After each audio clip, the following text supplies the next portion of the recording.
Hello learners, in the last video we have discussed that for the application of ideal gas equation on real gases, some correction is required.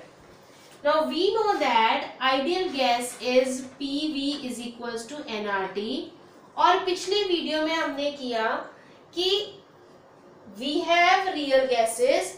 So to apply this equation on real gases, correction is required in volume and pressure. Out of these five, इन दोनों में कुछ correction factor required है ताकि हम उस equation को real gases पर apply कर सकें. So now we are going to discuss what correction factor is added in the pressure and volume to make it applicable on real gases. So first is correction in volume. What correction factor do we add in the volume here to make it applicable to the real gases? अब इसके लिए हमने discuss किया कि ये volume कौन सा होता है, वो वॉल्यूम जिसमें मॉलिक्यूल्स फ्रीली मूव कर सकते हैं. Now suppose if we have taken two containers, हमने दो कंटेनर्स लिए, एक जैसे कंटेनर, और दोनों में 1 मोल गैस एनक्लोज कर दी. दो एक जैसे कंटेनर है, दोनों में एक ही जैसा अमाउंट ऑफ गैस है, एक में आइडियल गैस, दूसरे में real gas. Now in the previous video also we have discussed that size of the molecules of ideal gas is very less as compared to real gas. तो kinetic molecular theory के according भी, क्योंकि ideal gas के molecules का size बहुत छोटा होता है, इसलिए वो पूरे वॉल्यूम के कंपैरिजन में गैस के मॉलिक्यूल्स बहुत कम वॉल्यूम ऑक्युपाई करते हैं, इसलिए हम उस वॉल्यूम को निग्लेक्ट भी कर सकते हैं. Suppose 1 mole of gas in ideal gases, they are occupying this much volume only, और यही 1 mole real gases में they are occupying this much volume. अगर वो आइडियल गैस है तो इतना वॉल्यूम ऑक्युपाई कर रहा है, अगर रियल गैस है तो वो इतना वॉल्यूम ऑक्युपाई कर रहा है. अब क्योंकि टोटल वॉल्यूम के कंपैरिजन में the occupied volume is very less and the molecules have larger space to move freely, that is why this occupied volume can be neglected. Means the volume of gas is equals to volume of container here only. यहाँ जितना volume of gas है वो कितना है, volume of container के बराबर ही है, क्योंकि occupied volume is very less. But here the occupied volume by the molecules is more as compared to ideal gas molecules. Means the volume of the gas in which the molecules can move freely is not equal to the volume of container. क्यों? क्योंकि जितनी जगह molecules ने occupy की है, that space is not available for the molecules to move freely. Suppose हमने जितनी जगह molecules ने occupy की है, इस जगह को हमने B वॉल्यूम नाम दे दिया. इसका मतलब in this case the volume of the gas is equals to total volume minus B, total volume of the container. लेकिन इस टोटल वॉल्यूम में से B वॉल्यूम में मॉलिक्यूल्स मूव नहीं कर सकते, तो वो कितनी जगह में मूव कर सकते हैं, टोटल में से इसे माइनस कर देंगे तो वो इतनी जगह में मूव कर सकते हैं. Means here B is the excluded volume. जिस वॉल्यूम में मॉलिक्यूल्स मूव नहीं कर सकते, जो मॉलिक्यूल्स की साइज की वजह से ऑक्युपाइड है, in that volume the molecules cannot move, hence it is a excluded volume. Now this is V minus B. B कब है, जब 1 मोल ऑफ गैस है. अगर गैस के नंबर ऑफ मोल्स ज्यादा होंगे तो volume occupied will be Vg is equal to V minus Nb. Now means this V minus Nb is the correction factor which is to be introduced in this equation to make it applicable to the real gas. V minus Nb is the change which we have to do it in this equation. Now what is the significance of B here?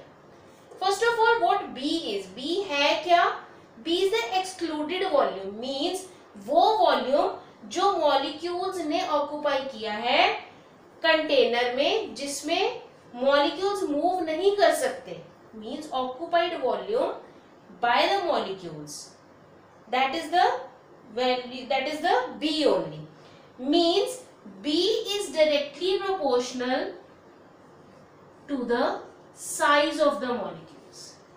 B is directly proportional to the size of the molecules.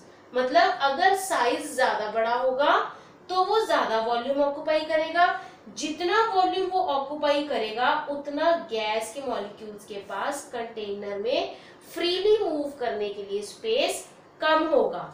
If B is directly proportional to size, size जितना बड़ा उतनी value B की ज्यादा, अगर B की value ज्यादा means कितना volume molecules के पास फ्रीली मूव करने के लिए है, दैट इज लेस, तो वो टोटल में से एक्सक्लूडेड वॉल्यूम होगा. अगर आपको दो गैसेस का के बीच में B की वैल्यू को कंपेयर करना हो कि किसकी B की वैल्यू ज्यादा होगी, तो depending upon the size of the molecule we can tell कि जिसका साइज बड़ा होगा उसकी B की वैल्यू ज्यादा होगी, because size is directly proportional to B, तो उतना ही एक्सक्लूडेड वॉल्यूम होगा.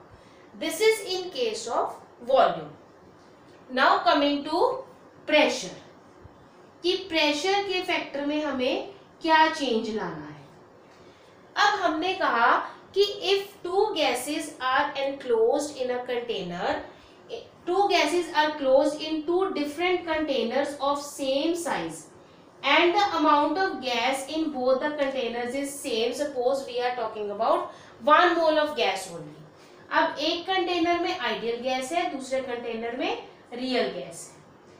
आइडियल गैस के मॉलिक्यूल्स में काइनेटिक मॉलिक्यूलर थ्योरी के बेसिस पर क्या अजम्पशन था, that molecules they have no intermolecular force of attraction. अगर उनमें इंटरमॉलिक्यूलर फोर्सेस ऑफ अट्रैक्शन नहीं है तो means these point massed molecules they are colliding with the walls of the container and whole of the pressure is exerted on the wall of the container only.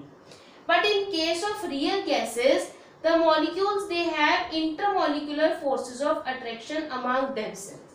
अगर intermolecular forces of attraction होंगी तो ये वाला molecule जो इसे collide करने वाला है वो इसकी तरफ तो अट्रैक्ट होगा ही, इसे तो कोलाइड करेगा ही, लेकिन इसकी इंटरेक्शन इसके साथ इसके जैसे मॉलिक्यूल्स जो इसे सराउंड किए हुए हैं उनके साथ भी होगी.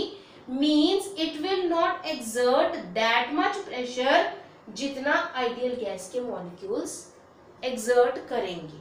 लेकिन हमने यहाँ कौन सा प्रेशर इंक्लूड करना है, कौन से प्रेशर की वैल्यू डालनी है, जो मॉलिक्यूल का टोटल प्रेशर होगा कि वो टोटल कितना प्रेशर एक्सर्ट कर रहा है. अब यहाँ पर क्योंकि इनकी आपस में इंटरमॉलिक्यूलर इंटरेक्शंस नहीं थी इसलिए total pressure was on the wall only, तो हमने सिर्फ यहाँ इसका प्रेशर जो ये इस पर एक्सर्ट कर रहा है उसे आइडियल गैस में डाल दिया. लेकिन अगर रियल गैसेस के मॉलिक्यूल्स होंगे तो इस मॉलिक्यूल की वजह से उतना प्रेशर कंटेनर की वॉल पे नहीं होगा जितना आइडियल गैस की वजह से होगा.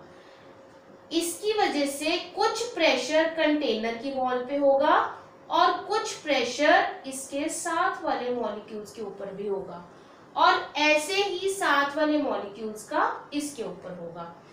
अब वैसे तो ये सभी मॉलिक्यूल्स एक जैसे हैं, हमने एक ही तरह की गैस एनक्लोज की है, but to make a difference only suppose हम इसे ए मॉलिक्यूल कंसिडर कर लेते हैं और इन्हें बी मॉलिक्यूल्स.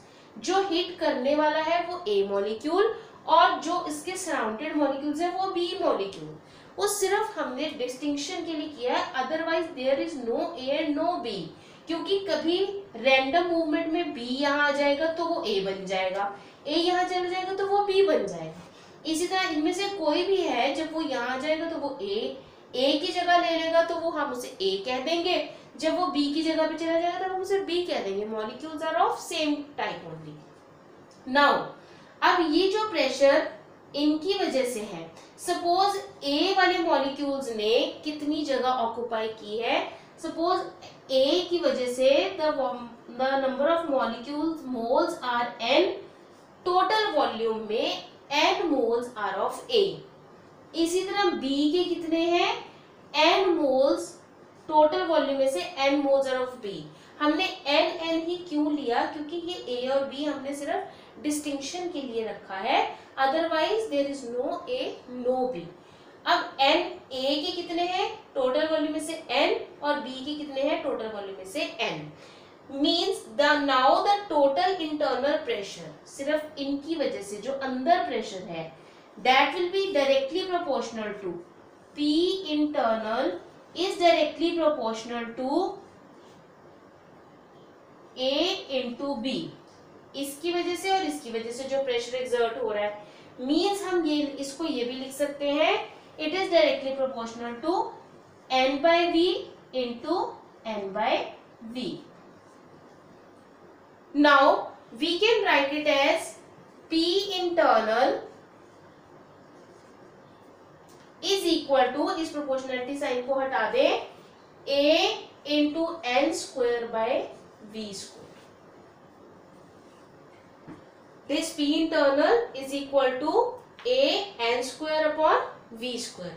अब ये किसकी वजह से, ये सिर्फ इसकी वजह से है, ये वाले मॉलिक्यूल्स इसके ऊपर भी तो कुछ प्रेशर एक्सर्ट कर रहे हैं, so that pressure, total pressure will be equal to P total और final will be equal to P जो ये इसके ऊपर exert कर रहा है plus P internal जो इनकी वजह से pressure, and this is equal to P plus A N square by V square। Means now this is the correction which is to be made here to introduce in the ideal gas equation to make it applicable on real gases. So now the final equation here, after the correction, it becomes P plus A N square by V square into V minus NB is equals to nRT. So this is the new equation which can be applicable on real gases, and it is known as van der Waals real gas equation. Now what is the significance of A here? B का क्या significance था कि ये हमें size के बारे में बता रहा था, जितना बड़ा साइज होगा उतना वो एक्सक्लूडेड वॉल्यूम में आएगा। दो गैसेस दी हुई हैं तो हम उनके साइज के अकॉर्डिंग बता सकते हैं कि B की वैल्यू किस में ज्यादा है किस में कम है। Now what is the significance of A here is, A is the intermolecular forces of attraction. Polar molecules के लिए A की वैल्यू ज्यादा होगी, नॉन पोलर मॉलिक्यूल्स के लिए A की वैल्यू कम होगी।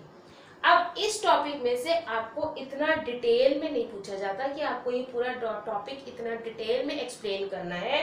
Just there you will be asked about van der Waals real gas equation, what the equation is, what are the correction factors in it, what is the excluded volume, what is the significance of A and B in that, and from kinetic molecular theory which two postulates were considered to be wrong and why, justify it. Thank you.